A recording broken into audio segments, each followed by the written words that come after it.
Басты ақпарат арнауы жұмысын жалғастырады. Студияда Марал Байғара, қайырлы таң. Жаңа жылдан бастап Қостанай темір жол вокзалынан бірнеше бағытқа мүгедектерге арналған арнайы вагондар қатынайтын болады. Жақында мүмкіндігі шектеулі жандар үшін барлық жағдай қарастырылған, сондай 8 вагон сатып алынды. Бұрынғылардан басты ерекшелігі қозғалыс қауіпсіздігін қамтамасыз ететін құралдармен, заманауи байланыс жүйесімен жабдықталған. Купеде жол серіктерді шақыратын түймешектер мен теледидар орнатылған. Қысқасы, кембағал жандардың жол жүрісін жайлету үшін барынша жағдай жасалған. Осы вагонда бір специальный подъемник бар. Инвалид осы подъемникпен коляскамен бірге көтереміз вагонның ішіне. Сосын вагон ішіне былай кірет, мынау есіктің дәретхана бар, умывальник бар, бөлмесі бар, отдельно инвалидқа и қасындағы жүрген адам сопровождениеда. Міне 2 орын бар. Елімізде бензинге акциз бағасы 10 теңгеге өсті. Яғни өндірушілер жанар-жағармай үшін литріне бұрынғыдай 8 теңге емес 18 теңге төлейді. Бұл бөлшек саудаға әсер ете ме? Жалпы үкіметтің мұндай шешім қабылдауына не себеп болды? Тақырыпты тілшіміз тарқатады. Бензинге акциз бағасы өсет деген жаңалық тараған бойда көлік жүргізушілерінің күдігі көбейді. Яғни бөлшек саудадағы баға күрт өсет деген ойдың болғаны рас. Бензин құны көтерілсе, азық-түлік бағасына да әсер етеді дегендер болды. Көбінде көлікпен жүрем. Зейнеткерлерге зейнетақыны өсірді деген жаңалыққа қуанып едік, дегенмен жанар-жағармайдың бағасы көтеріліп кетуі мүмкін. Акцизді өсіріп жатыр деп естідік. Отбасы болғасын бар шаруаға көлікпен жүресің. Бензиннің көп кететіні анық, сондықтан бағаның өскенін қаламаймыз. Нанның бағасы өспесін деңіз. Осы мәселеге қатысты өткен үкімет отырысында жанармайға акцизді көтерудің бірнеше себебі айтылды.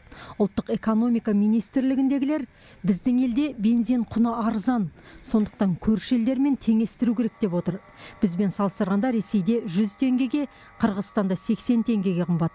Олар бізден тонналап тасып жатыр екен. Министрлік автокөлікпен сыртқа жанармай тасуға шектеу қоюға мәжбүр болғандарын айтты. Дегенмен акциз қымбаттағанымен нарықтағы бағаны тұрақты ұстаймыз деп сендірді. Что в соседних странах 2 раза выше. Көршілес елдерде жанармай бағасының бізден қымбат екенін естідім. Мен бұл мәселемен кешен түрді айналысу қажет деп есептеймін. Бағаны 2 есе өсіру әрине ешкімнің ақылына қонбайды. Барлығы да халықтың табысына сәйкес болуы қажет. Бензинге акциз бағасын көтеруге тағы бір себеп бар. Дәл осы себеп жиі айтылып жүр. Яғни жанармайға акциз ставкасын жоғарылату арқылы бюджеттің кірісін көбейту жоспары бар. Тіпті қаржы министрлігі осы арқылы 50 миллиард кіріс түсіреміз деп болжам жасап қойды. Әсіресе әлеуметтік саланың шығындарын осылай өтемек. Біздің Батыс Қазақстан облысы аумағында бензин өндіретін бір салық төлеуші, бұл конденсат акционерлік қоғамы. Бұл салық төлеушіден 2019 жылдың 11 айында 1 миллиард 225 миллион теңге акциз түсті. Енді акциздің ставкасы өсуіне байланысты келесі жылы ол 2 есе 2,5 есеге қарай өседі деген ойдамыз. Ал сарапшылардың өз пікірі бар. Олардың айтуынша көрші елдермен бағаны теңестіру міндетті емес. Акциз көлемі осылай өсе берсе, бензиннің нарықтағы бағасы да көтеріледі дейді олар. Басқа да елдер әртүрлі қорғаныс мәселелерін шешіп жатыр ғой. Өзінің экономикасын қорғау міндетті түрде акциз арқылы емес қой. Шекарада мысалы жаңағы шектеу қою, бүкіл товарлар өте берсін, бірақ жанар-жағармайға шектеу қоюға болады.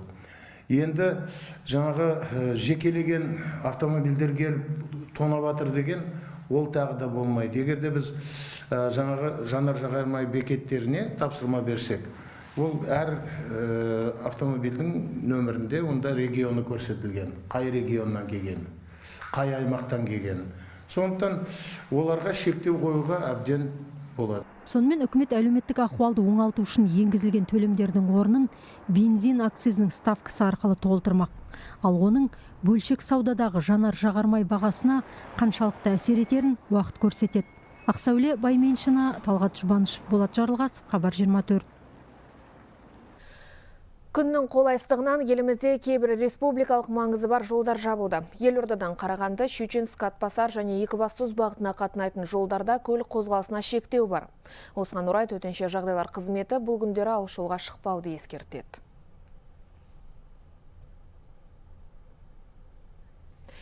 Елімізде атаулы әлеуметтік көмекті тағайындаудың ережесі өзгерді. Соған сәйкес енді отбасының жалпы кірісі мен кедейшілік шегі есептеліп, айырмашылығы төленетін болды. Жаңа жүйе бойынша Ақтөбеде өтініштер қабылдау 4 орталықта жүргізіледі. Мұнда атаулы көмек түрлерінен өзге көп балалы жанұяларға берілетін жәрдемақылар туралы да түсіндірілетін болады. Биыл өңір бойынша 14 мыңнан астам отбасы қолдау шараларымен қамтылмақ. Үш баланың анасы Елена Кандыба отбасының бар қажеттілігін бір өзі қамтып келеді. Былтырғы мамырдан бері атаулы әлеуметтік көмек алуы үлкен қолдау болғанын айтады. Себебі қаладағы көлік жуу орындарының бірінде жұмыс істейтін Еленаның табысы жолақы мен азық-түліктен басқаға жетпейтін. Жалғызбасты ана биылда көмек алатынына үмітті. Жаңа жылдан бастап жаңа ереже болатынын естігені ол тиісті органдарға хабарласып, біраз ақпар алған. Так более-менее нормально сейчас. Мамырдан бері үш балама 72 мың теңгеден аса атаулы әлеуметтік көмек алып отырдым. Отбасымыз үшін пайдасы зор болды. Енді биылда берілетініне сенімдімін. Өйткені біз жаңа ережеде көрсетілген барлық талапқа сәйкес келеміз. Жауапты мекемелерге хабарласқанымда барлық өзгерістерді түсіндірді. Енді бірер күннен кейін барып өтініш берем. Жаңа ережеде былтырғы жүйемен салыстырғанда бірқатар өзгеріс бар. Атаулы әлеуметтік көмек тек мұқтаж жандарға ғана беріледі. Ал өткен жылдағыдай бала басына 10 мыңдаған қаражат бөлінбейді. Отбасының кірісі мен кедейшілік шегінің сомасы негізге алынып, айырмашылығы ғана төленеді. Отбасының табысы осы кедейшілік деңгейінен төмен болатын болса, ол отбасы мүшелеріне атаулы әлеуметтік көмек тағайындалады. Егер мысалға отбасы мүшелерінің табысы 100 мың теңге болатын болса, бұл отбасында 5 адам тұратын болатын болса, ендеше сол табыс 5 адамға бөлініп, ол әрқайсысына 20 мыңнан келетін болатын болса, ендеше кедейшілік деңгейі 20.107 бүгінгі күнге белгіленген, ендеше отбасының әр мүшесіне 107 теңге көлеміндегі айырмашылығы ғана төленеді. Осыны біздер ескеруіміз қажет. Мамандардың айтуынша көмек тағайындаудың жаңа ережесі отбасы мүшелерін еңбек етуге, кәсіп бастауына бағытталған. Ол үшін де қолдау көрсетіледі. Сондай-ақ жанұядағы 6 жасқа дейінгі балалар үшін әлеуметтік пакет қарастырылған. Ал көп балалы отбасыларға берілетін мемлекеттік жәрдемақы мөлшері едәуір өскен. Бұрын отбасына келетін табысқа сәйкес отбасына мемлекеттік жәрдемақы тағайындалатын болса, биылғы жылдан бастап жаңағы отбасында 4 және одан да жоғары балалары болатын болса, әр балаға 10.625 теңге көлемінде жәрдемақы тағайындалатын болады. Бұл жерде отбасының табысы ескерілмейді.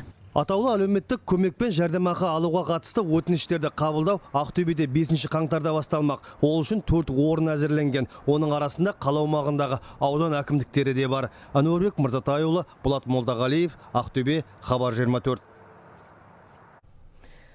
Студенттер осы айдан бастап ұлғайтылған көлемде стипендия алады. Өткен жылы мемлекет басшысы үкіметке бакалавриат, магистратура, докторантура мен колледжде оқитындардың шәкіртақысын 25%-ке өсіруді тапсырған болатын.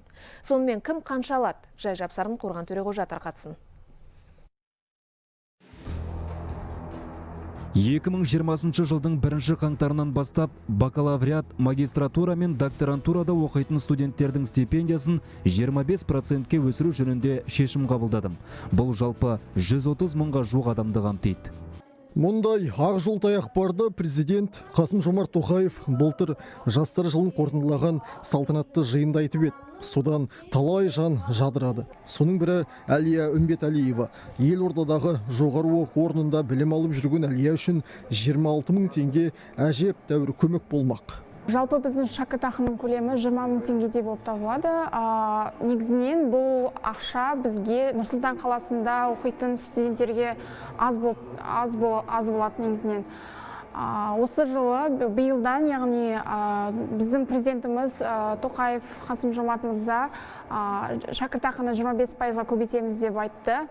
Бұл әрине бұл жаңалық бізді қуантты, барлық студенттерді.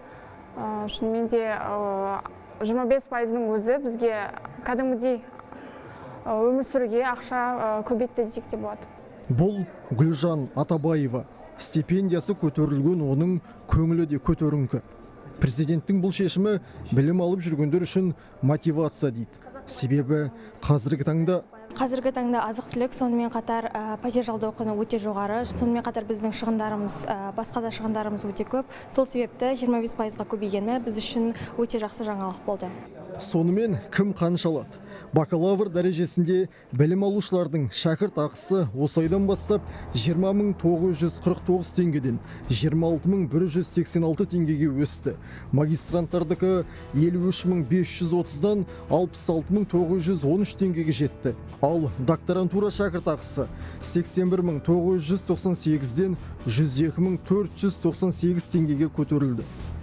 Университеттерде оқитындардың ғана емес, техникалық және кәсіптік білім беретін оқу орындарындағы жастардың, яғни колледж студенттерінің шәкірт ақысы да 25%-ке еселенді. Бірінші қаңтардан бастап біздің колледж студенттері, именно орта буын мамандықтармен оқитындар жаңағы 20.948 теңге стипендия алатын болатын. А стипендияны төлейтін уақыты ол айдың аяғы. Әр айдың аяғында стипендия төленеді. Яғни қаңтар аяғына қарай біздің студенттер жаңағы қосымша стипендия алуға мүмкіндік бар. Әрине жалпы алатын студенттердің саны қазір кезде орта буын мамандықтар бойынша 114 мың студент алады. Атап өтейік, жұмысшы мамандығы бойынша білім алып жүрген 122 мың жастың шәкірт ақысы былтырғы қыркүйек айынан бастап 30%-ке өскен еді. Мемлекет басшысының тапсырмасымен стипендия тағы да 25%-ке ұлғайды. 2016-дан бері студенттер көрмеген мұндайды. Қорған Төреғожа, Арман Ақшабаев, Нұрғали Мамырбаев, Хабар 24.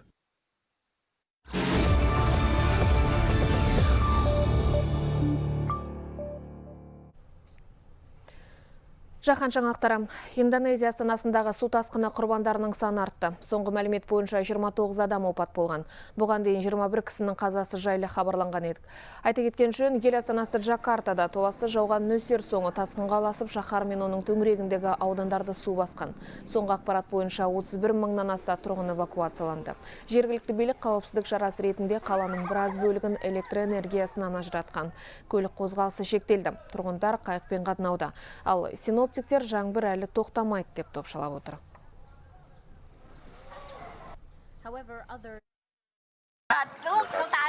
Бүкіл ауданға бір ғана қайық берді. Биліктен қосымша қайықтар сұраған едік. Олар кейінірек болатынын айтты. Сондықтан Белуардан су кешуге мәжбүрміз. Белградта мигранттарға қарсы наразылық күшейе түсті. Сербия астанасының кей аудандары байырғы тұрғындар және шетелден келгендер болып екіге бөліне бастаған. Жергілікті тұрғындар мен мигранттар арасындағы қарым-қатынастың ушығуына не себеп? Тараптар бір-бірінен нені талап етуде? Тілшіміз тарқасын. Сербияда мигранттарға қарсы наразылық бірнеше ай бұрын Белград орталығында болған оқиғадан кейін ушықты. Ауғанстаннан келген екі азамат жергілікті тұрғынның бірімен сөзге келіп, оны пышақтап тастайды. Алған жарақаттан 18 жастағы бала көз жұмып, сербтердің алаңдаушылығы күшейді. Соңғы жылдары мигранттардың түнде дүкендер мен үйлерді тонау қалыпты жағдайға айналды. Полиция олардың бәріне бірдей төтеп бере алмай отыр. Бір келімсекті кері қайтарсаң, оны келеді. Жергілікті тұрғындар мен босқындар арасындағы текетірес осылай жалғасып жатыр. Жақында жергілікті адамдар Белградтың шетіндегі мигранттардың 4 лагеріне өрт қойып жағып жіберді. Бірнеше келімсек жарақат алды. Полицейлер енді мигранттар кек алама деген қауіпте. Мен Ауғанстаннан бірнеше ай бұрын келдім. Әзірге сербтердің мигранттарға деген теріс пиғылын көрген жоқпын. Мен бұл жерде қонақ екенімді түсінемін. Мұнда жаңа өмір бастау үшін келдім. Өзгелерге де осыны түсіндіруге күш салып келемін. Ресми дерекке сүйенсек, қазір Белградта 30 мыңнан астам мигрант бар екен. Бейресми мәлімет олардың қарасы 2 есе көп екенін көрсетеді. Олардың көбі Еуроодақ елдеріне өткісі келетіндіктен Сербияға транзиттік ел деп қарайды. Ақсәуле Байменшина, Александр Грес, Драгон Лука, Хабар 24, Сербия. Ел жаңалықтарына оралсақ, Қостанай облысында мемлекеттік бағдарламаларға қатысушылар 10%-ға алғашқы жарнасын жинаса баспаналы болатындығына сенімі зор. Бұл өңірде тұрғын үй құрылысының қарқын алуының нәтижесі. 2019 жылы тек нұрлы жер, бақытты отбасы бағдарламалары бойынша 3,5 мың отбасы қоныс тойын тойлады. Тілші репортажы. Соңғы 4 жылда Қостанайда тұрғын үй құрылысы ерекше қарқын алды. Аталған мерзімде облыс орталығында миллион шаршы метрден астам жерге үй салынып, 4 шағын аудан бой көтерді. 11 мыңнан астам отбасы жеке пәтерге ие болды. Бұл шамалап айтатын болсақ, Арқалық, Лисаков сияқты шағын қала тұрғындары баспаналы болды деген сөз. Шын жүректен құттықтаймыз. Бүгінде орташа табысы бар отбасыларға баспаналы болудың жолы жеңілдей түскен. Нұрлы жер, бақытты отбасы деген мемлекеттік бағдарламалардың игілігін көргендер көп. Аталған бағыт бойынша Тобыл өңірінде биыл 4 мыңға жуық пәтер тапсырылды. Соның тең жартысы жеңілдетілген несиеге, бір бөлігі жалға берілді. Осындай мемлекеттік бағдарламалар өңірде құрылыс индустриясының дамуына тың серпін берді. Тұрғын үй құрылыс комбинаты, цемент заводы сияқты бірнеше өндіріс орындары ашылды. Порядка 80%. Құрылыс материалдарының 80% өзімізде өндіріледі. Компания қарамағында 3 зауыт бар. Бірінде қиыршық тастар, екіншісінде темір бетон бұйымдары, тағы бірінде кірпіш шығарылады. Алдағы жоспарда ауқымды. Қостанайдың өзінде Береке, Қонай деген жаңадан 2 шағын аудан пайда болады. Ол аумақта 100-ден астам 5-9 қабатты үйлер салынады. Жоспар бойынша жоба 2022 жылға дейін жүзеге асуы тиіс. Қазіргі кезде газ, су, жарық өткізу жұмыстары басталып та кетті. Бүгінгі күнде 19 үйдің жобалық сметалық документтер дайын болып тұр. Соның ішінен 15 үй кредиттік үйлер, 4 үй жалға беру бойынша салынады. Соған қосымша 1 қабатты үйлер, 2 қабатты коттедждік үйлер, бір архитектурдық стильмен салуды жоспарлап отырмыз. Нұрлы жер бағдарламасы аясында бірегей сәулет стилінде жер үйлер салу жобасы алғаш Қостанай ауданының Заречный кентінде қолға алынған болатын. Бас аяғы 2 жылдың ішінде 37 гектар бос жерде коттедж үлгісіндегі үйлер қалашығы пайда болды. Енді осы бастама облыс орталығында жалғасын таппақ. Мағауия Қалиев, Сергей Трахтенберг, Қостанай облысы, Хабар 24. Алматы облысы Талғар ауданында халықтың көмегімен ашылып, өзін өзі қамтамасыз етіп отырған мүмкіндігі шектеулі балаларға арналған дене шынықтыру және сауықтыру орталығы бар. Мұнда балалар тегін ем алады, бірақ жоба авторлары 300-ден астам баланың тегін ем алуын тоқтатпау үшін демеуші іздеп әлек. Жуырда ғана осы орталықтың жұмысымен танысқан еліміздің денсаулық сақтау министрі Елжан Біртанов жаңа жылдан кейін бұл орталыққа бюджеттен қаржы бөлу мәселесін қарастыратынын айтты. Орталықтағы ең кішкентай сүйкімді баланың бірі Бекзат. Баласының құлағы естімей сөйлей алмайтын түсінген анасы бастапқыда оны қалай тәрбиелеу керек екенін білмедім дейді. Мүмкіндігі шектеулі балаларға арналған алғашқы тегін орталық Бекзатты ойланбастан қабылдаған. Қазір оның достары көп. Мне здесь нравится. Бұл орталық маған ұнайды, себебі мұнда біз сабақ оқимыз, шахматтан, қол теннисінен, жүзуден өткізетін түрлі жарыстарға қатысамыз. Бұл орталықта қазір 300-ден астам бала сауықтырудан өтіп жатыр. 12 бала осы жерде аяғынан тұрыпты. Мұнда түрлі жаттығу залдары мен емдеу сауықтыру кабинеттері, тіпті бассейн бар. Айта кету керек, орталық халықтың 100-200 теңгеден өткізетін қайырымдылығы арқасында жұмыс істеп тұр. Мекеме қызметкерлері қаржы табу үшін өздері де түрлі бұйымдар жасап, сатып жәрмеңкелер өткізеді. Жаңа жыл қарсаңында олар 2 миллионға жуық табыс тапқан. Бірақ бұл қаржы оларға бір айға ғана жетеді екен. Мүмкіндігі шектеулі балаларға кейде қайырымды жандар көмек береді. Мысалы, еліміздегі бір институт балалардың емі үшін жаңа жылдық кештен бас тартып, үнемделген ақшаны қайырымдылыққа жұмсаған. Осы центр арқылы мен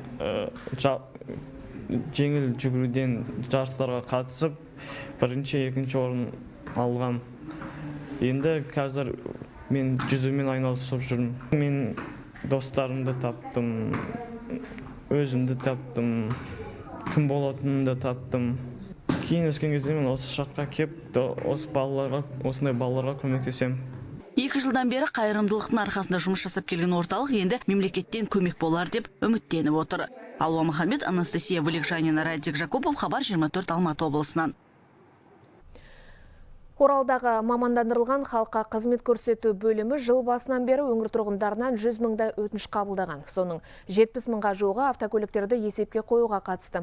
Шілде айының 1-нен бері жүргізуші куәлігін алу бойынша 8 мыңдай өтініш түсіпті. Алайда соның тең 1,5 мыңы ғана сыннан сүрінбей өтіп, қалған 6 мыңы қайталап тапсыруға мәжбүр болған.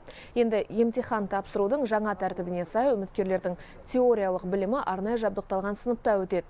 15 орындық залда күн сайын 100 шақты адам емтихан тапсырады. Талдаулар көрсеткендей, солардың тек 20 шақтысы ғана екінші кезеңге көлік жүргізетін сынақ алаңына жолдамалады екен. Жыл басынан бері облыс жолдарында 338 жол көлік апаты тіркеліп, 114 адам қайтыс болды. Сондықтан болашақ жүргізушілердің жауапкершілігін арттыруға күш саламыз дейді сала мамандары.